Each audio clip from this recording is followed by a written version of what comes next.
Bismillahirrahmanirrahim. Assalamualaikum dan salam sejahtera. Selamat datang ke channel Cikgu Duan. So, bagi yang pertama kali masuk ke channel Cikgu, jangan lupa like, share dan subscribe dan tekan butang loceng di bawah.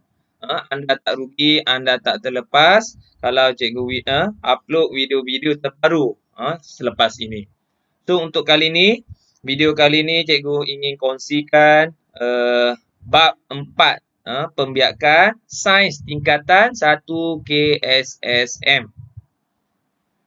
Tak lupa juga kredit kepada Cikgu Nur Razila Khalid dari SMK Ulu Tiram Johor kerana sudi.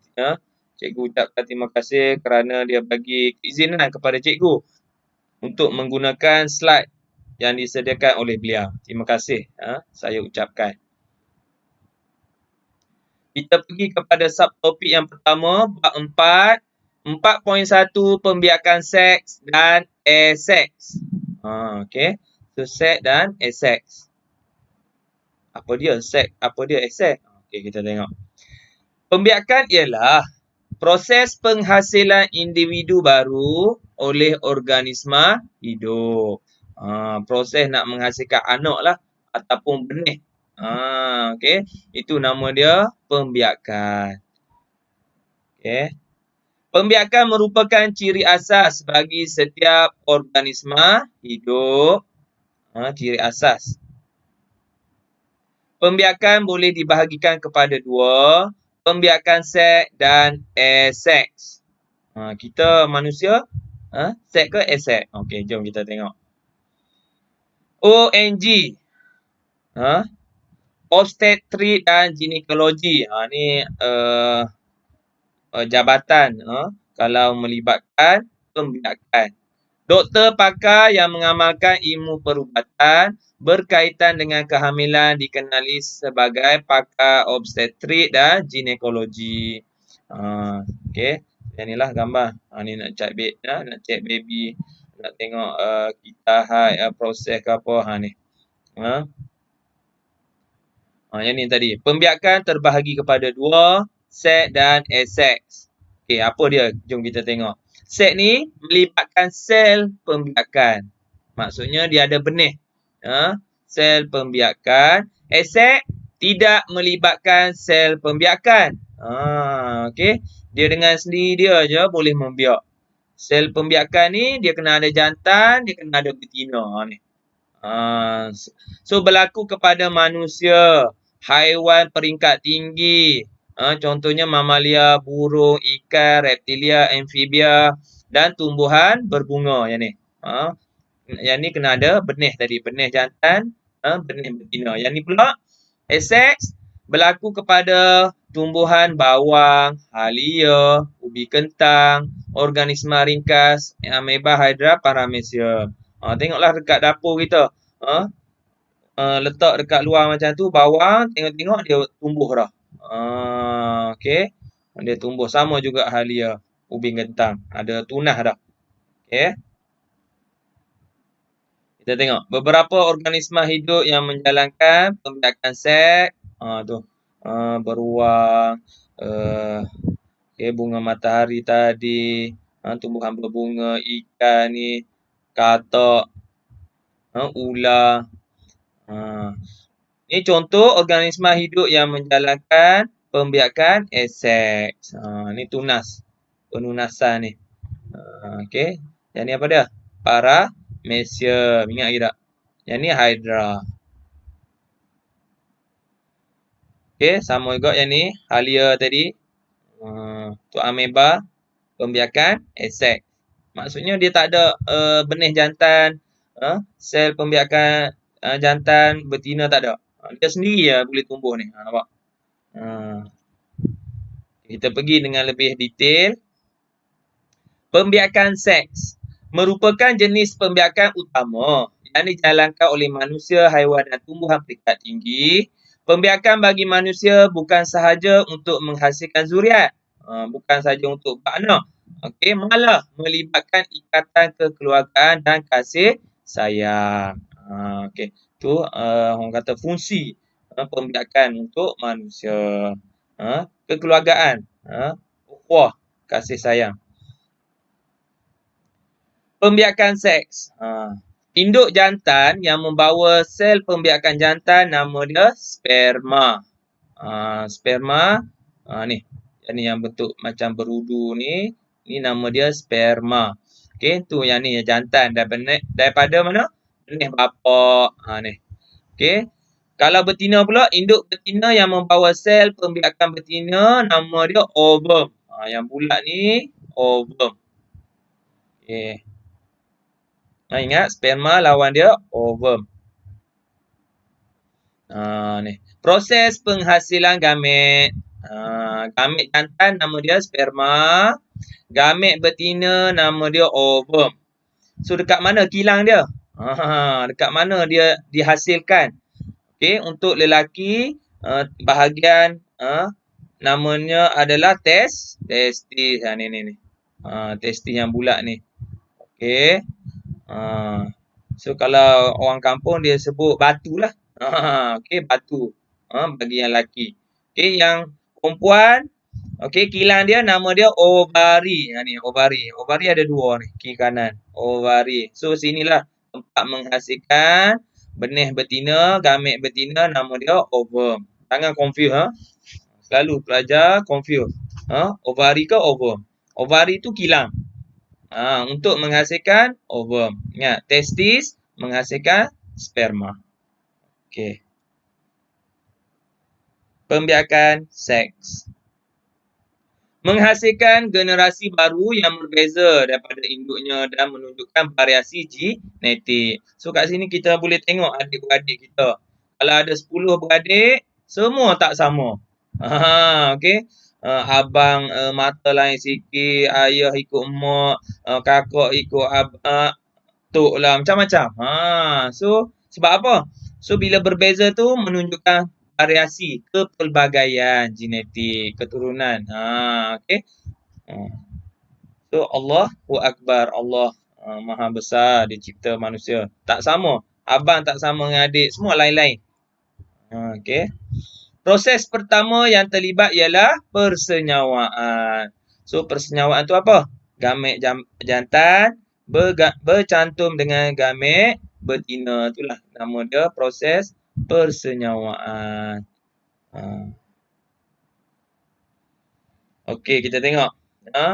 Persenyawaan pula ada dua. Persenyawaan dalam dan persenyawaan luar. Okey, kita tengok apa beza dalam dengan luar. Persenyawaan dalam ialah nukleus gamet jantan bercantum dengan gamet betina di dalam badan induk betina. Tolong ingat.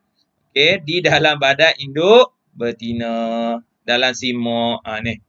Induk jantan membebaskan gamet jantan di dalam badan induk betina tempat berlaku pencantuman tadi. Okey.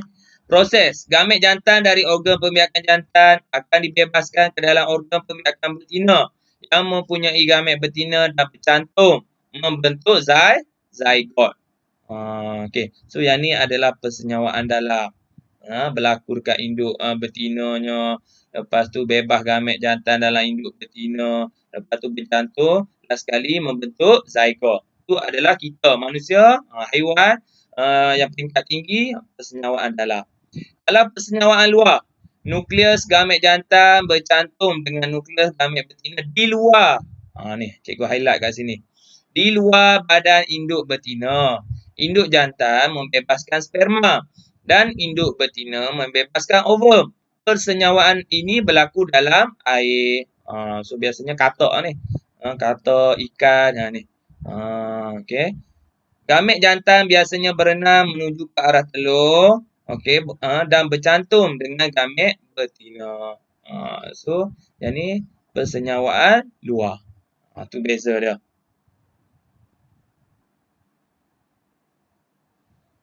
Okey.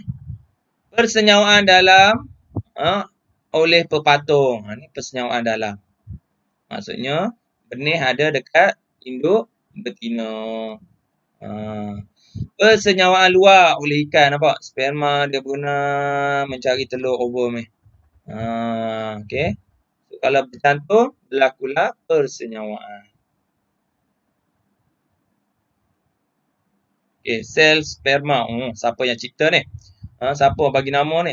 Anthony Van Leeuwenhoek. Merupakan saintis pertama yang mengkaji sel sperma menggunakan mikroskop pada tahun 1677. Okey. Cikgu pun tak lahir lagi. Okey, habis pembiakan seks. Kita pergi kepada pembiakan aseks. Pembiakan aseks berlaku dalam organisma ringkas seperti ameba, paramecium dan hydra. Okay. Tumbuhan seperti bawang, ni bawang, halia, ubi kentang membiak secara aseks. Bagi pembiakan aseks, hanya satu je induk yang terlibat. So, tak payah orang kata, tak payah kena ada jantan, tak payah kena ada dua-dua, tak payah. Satu je, satu induk je. So, dia boleh dah menjana anak-anak ni. Okay, kita tengok. Ini tapak Sulaiman. Persenyawaan tak berlaku dalam pembiakan aseks. Okay. Individu baru yang dihasilkan adalah seiras secara genetik dengan induknya. Variasi tidak wujud dalam kalangan anak. So maksudnya anak dia sama je, sebiji sama dengan induk mak dia. Tak ada variasi ya. Berbeza dengan kita tadi. Okay, culture, tisu. Tisu culture. Kultur tisu ialah contoh bioteknologi dalam penghasilan individu baru. Ni teknologi baru ni.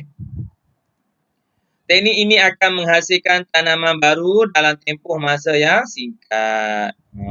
So siapa yang minat bahagian tumbuhan nak menghasilkan tanaman baru, so boleh masuk ni bidang bioteknologi. Okey, so lepas ni.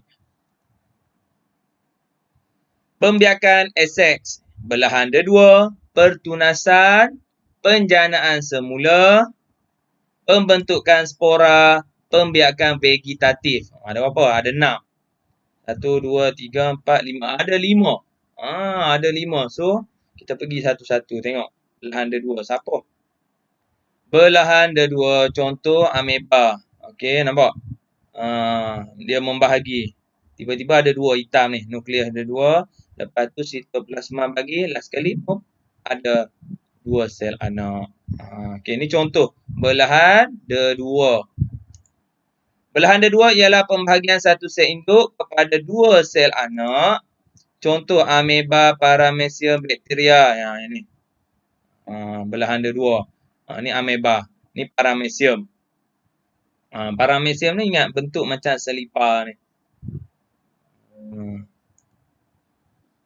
Hydra pula. Okey. Pertunasan. Yang kedua ialah pertunasan hydra. Nampak? Yang ni tunah. Daripada tak ada ni, ada tunah. Last sekali, dia memanjang. Last sekali, ada macam induk dah. Lepas tu jatuh. Ni. Ni pertunasan. Pertunasan ialah proses pembentukan tunas. Ni. Pada badan organisma. Tunas bermula sebagai satu struktur yang berkembang dan kemudiannya terputus dan membentuk individu baru. So kalau dalam exam dia suruh lukis ni, apa ingatlah gambar ni. Daripada tak ada, ada. Lepas tu ada dahan ranting ni, dia pecah. Okey, dia putus. Contohnya hydra dan yeast. Yeast buat roti tu. Ni contohlah. Pertunasan.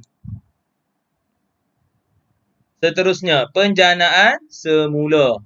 Okey. Penjanaan semula planaria. Okey, potong sini. Kita ingat dah apa orang kata? Dah matilah. Rupanya ada lagi. Yang ni boleh jadi pula. Yang ni. Penjanaan semula.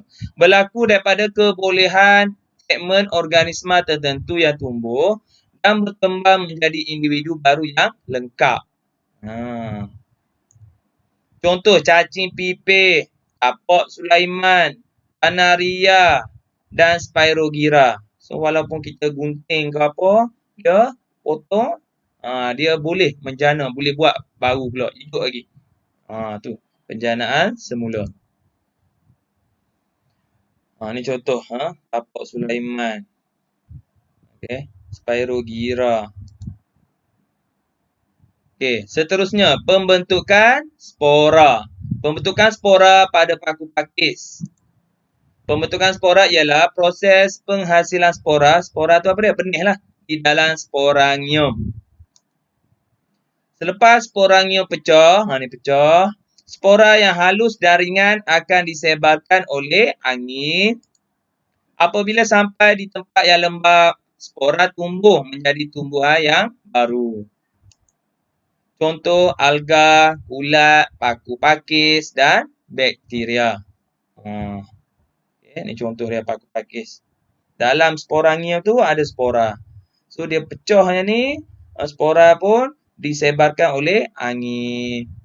Dia jatuh dia, so dia tumbuh pula. Ni contoh-contoh lah. Cendawan, kulat. Pembiakan vegetatif. Halia. Ni halia. Pembiakan vegetatif merupakan satu cara untuk menghasilkan tumbuhan baru daripada bahagian vegetatif tumbuhan induk selain bunga. Okey. So, contoh sini halia. Pokok baru. Nampak? Ni tunas. Contoh bahagian ialah kita boleh ambil akar ke, batang bawah tanah ataupun batang rayap, pokok yang jenis berbawang dan daun. Ni bahagian-bahagian nama dia vegetatif. Contoh carrot, strawberry, halia, ubi keladi, ubi kentang. Siapa rajin boleh tanam ni. Ni contoh. Carrot nampak? Strawberry. Pembiakan vegetatif. Ni akar dalam tanah. Ni rumput lah ni. Okey, akar, daun, batang. Ni bahagian-bahagian vegetatif. Ni akar. Carrot. Okey. Ubi keledek. Ni tanah dia so dia tumbuh yang baru. Bahagian akar tumbuhan induk akan berkembang menjadi tumbuhan baru. Ni berkembang. Batang. So daripada batang contoh dia batang bawah tanah ubi. Ni ubi tua. Lepas tu ubi baru. Ni ubi baru. Okey. Batang rayap, rumput lah. Rumput kita tak perlu kalau rumput kapet tanam lah. Okey ni rumput. Berbawang. Bawang lah. Okey, ni akar dia. Bahagian batang tumbuhan induk akan berkembang menjadi tumbuhan baru. Okey, ni daun. Daun dulu tanah apa? Ni setawa, pokok setawa. Ada tunas kat tepi-tepi dia tu. Daun. Okey, ni pokok apa? Begonia. Tumbuhan baru. Bahagian daun tumbuhan akan berkembang menjadi tumbuhan baru. Setawa. So, penting ke tak penting pembiakan ni? Kamu yang jawab. So, memanglah sangat penting kepada kita. So, of course lah kalau kita salah satu hikmah, apa tujuan kita nak kahwin untuk menghasilkan zuriat. Selain daripada tu, kasih sayang. Okey, semua organisma hidup membiak bagi menghasilkan individu baru. Pembiakan sangat penting untuk menambahkan bilangan organisma sesuatu spesies. Kegagalan organisma menghasilkan individu baru boleh menyebabkan kepupusan. Pupus. Pembiakan dapat meningkatkan jumlah individu yang sama spesies. Pembiakan menurunkan maklumat genetik kepada generasi baru. Tu kelebihan. Wallahualam. So, setakat itu saja perkongsian cikgu untuk kali ini. Kalau anda suka video cikgu, jangan lupa like, share dan subscribe dan tekan butang lonceng di bawah. Sehingga berjumpa lagi dalam video seterusnya dengan tajuk Sistem Pembiakan Manusia. Wallahualam. Assalamualaikum.